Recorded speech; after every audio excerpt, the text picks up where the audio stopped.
I just want to remind you of one thing.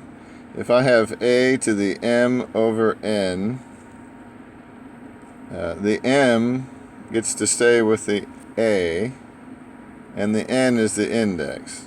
Okay, the number on the bottom always has to go out in front and stand on the corner. Okay, just so you remember that.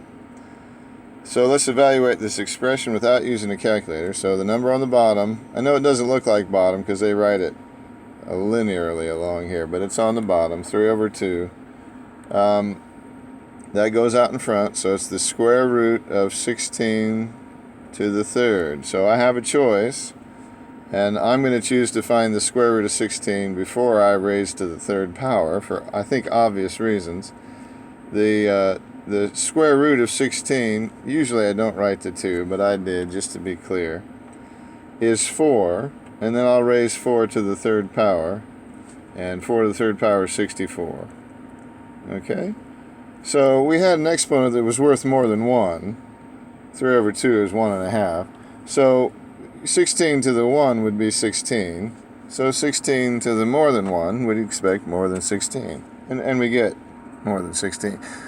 16 to the second power is 256, I think. So, pardon me.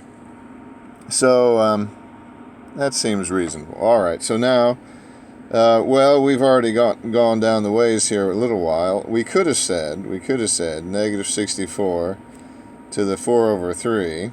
That's the same thing as this right here.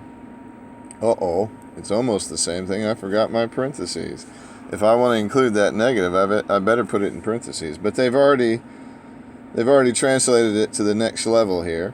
And the third root of negative 64 is negative 4, right? Negative 4. And I put it in parentheses because, again, I mean negative 4.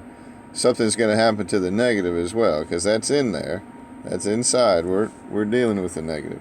It's not just outside waiting for the result. So the third root of 64, if I have negative 4 times negative 4 times negative 4, I get negative 64. Now I'm going to raise that to the fourth power. And I think that is 256. 4 times 4, and then 4 times 4 again, is what I just was talking about, 16 times 16. I know there's negatives in there. Sorry about that. Maybe I shouldn't write that. But anyway, 16 times 16. And that is 256. I'm just going to make sure, because you never know, I might be wrong. And it's true. Okay. And, oops.